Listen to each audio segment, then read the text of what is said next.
The Toyota Corolla is one of the most popular cars in Canada, but also worldwide. Toyota has sold more than 53 million Corollas globally, and it's been around since 1966. So while the Corolla might have a lot of haters, 53 million is a number you just can't be hating on.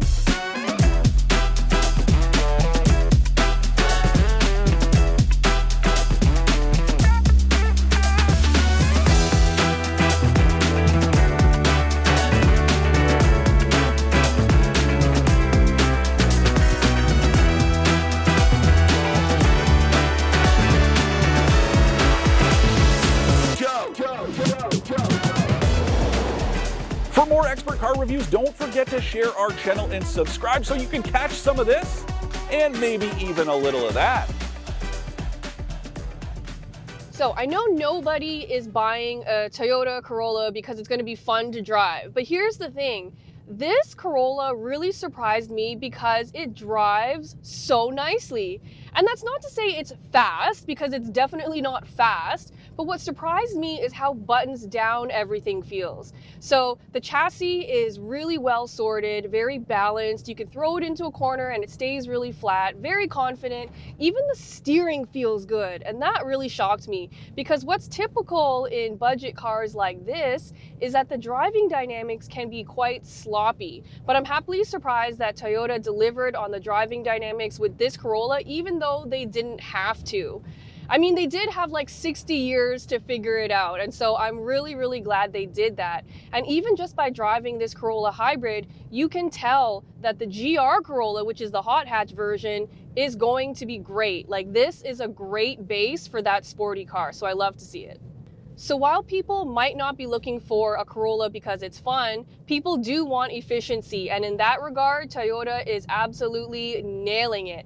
And that really shouldn't be a surprise to you, because Toyota is absolutely a pioneer in the hybrid space. And again, they've had a lot of time to figure that out. So the hybrid system in this Corolla is absolutely fantastic. And in fact, it's one of my favorite hybrid systems ever. So like I said, this is the hybrid version of the Corolla, which means it comes with all-wheel drive. And in fact, the hybrids are the only Corollas to come with all-wheel drive. And I love this system because it uses an electric motor to run the rear wheels, which means you have all-wheel drive without any serious penalty on your fuel efficiency, which is amazing. So how this system works is that it predominantly drives the front wheels until slippage is detected, or on a launch, it will send power to the back. And you can't feel it, it's just totally brain-free. You don't have to do anything, it does all the work for you. And even on a snowy day like today, I've been purposefully trying to make it slip, and it has not slipped once. And I'm super impressed. It does have a really good set of winter tires, but I really think that's all you need, and you will be unstoppable this winter. So officially, this Corolla Hybrid is rated to get about 4.3 liters per 100 kilometers. And the regular Corolla was already so efficient. So the fact that the hybrid one ups the ante even more is really impressive. So I've been easily able to get that fuel economy without even trying. I've been driving it in eco mode, but that's about it. And keep in mind, there's winter tires and we're in the middle of winter, so technically the fuel economy should be a lot worse than it is. So in better conditions, I'm very confident that you can get even better than its official estimates. So this Corolla Hybrid is powered by a 1.8 liter 4-cylinder engine and has 138 horsepower and 156 pound-feet of torque, and that's net system output with the electric motors and the gas engine. Like I said earlier, it's not going to be fast, but it doesn't need to be. All you need to know is that the Corolla can get up to speed on the highway and even pass someone, and it's totally fine. Like, it's not scary at all. So you're not going to win any races, but this type of power is perfectly fine for what you'll need.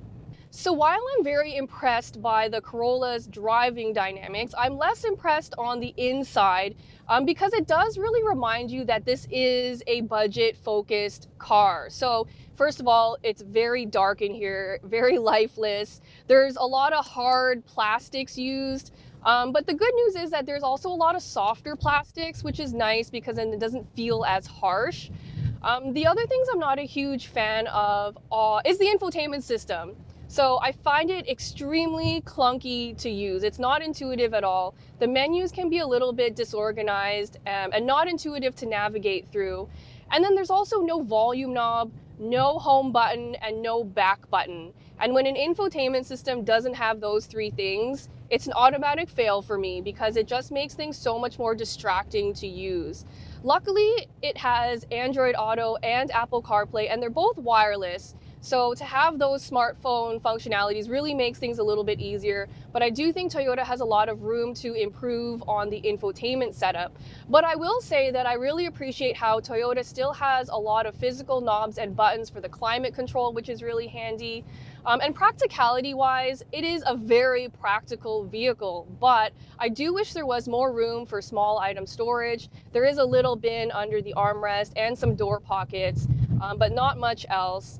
And also the rear seats are quite tight. So Will Johnson, our video producer, is back there and he's a little bit crunched. He does not have a lot of headroom, so I wouldn't recommend sitting back there if you are a taller passenger. Some other great news on the practicality front is that now the hybrid battery is located under the rear seat, so it's not taking up valuable trunk space. So you can fit about 317 liters of stuff back there, and that's the same amount as the non-hybrid Corolla. So it's really nice that with the hybrid, you don't have to sacrifice efficiency for practicality. So the cheapest Toyota Corolla you can buy is about $27,000. The one I'm driving is the top line model, and it starts at $36,000, and both of those prices are before destination fees and taxes. But this means that this Corolla I'm in right now, after taxes and destination, you're gonna be paying like $44,000 for it. And I'm sorry, but that is just too much money for a Toyota Corolla. The Toyota Corolla built its reputation on being affordable, and at $44,000, that puts it firmly out of that territory for a lot of people. And so for me personally, I would not pick this top line model. I would go for the first hybrid all-wheel drive model you can get, which is I think the LE all-wheel drive, because honestly, this top line one doesn't give me enough extra features to help justify that cost. And the other thing is that with all the fuel savings you're gonna get, if you get that higher end model, those savings are not gonna pay themselves off as quickly as they would with a lower trim model. And another thing, this top trim model comes with bigger wheels, which means they're more inefficient. And so if you get the cheaper trim one, it has smaller wheels, and that fuel economy for that one is like 4.9 liters per 100 kilometers. So you add that up over a year, you're gonna be saving over $150 in gas per year by going for a lower trim model. So that's just my advice. I feel like the $44,000 is way too much to ask for a Corolla, especially when you consider that there's so many hard plastics in here. But the good news is that every single hybrid Corolla comes standard with Toyota's full suite of safety features. So everything from blind spot monitoring to adaptive cruise control and rear cross traffic alert is included.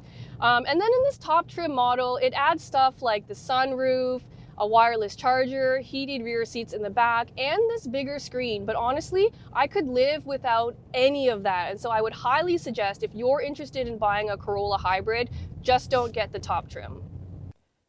To recap, I love the Toyota Corolla Hybrid's efficient powertrain, proven track record, and standard safety features. I'm not a big fan of the clunky infotainment system or the expensive top trims. As long as you're not going for one of those expensive top trims, the Toyota Corolla Hybrid offers unbeatable value and efficiency. The haters got absolutely nothing on the Corolla's proven 60-year track record, plus the fact that it has all-wheel drive that does not impact your fuel economy. The Corolla is truly a no-brainer for someone who wants an affordable, efficient, and practical commuter car.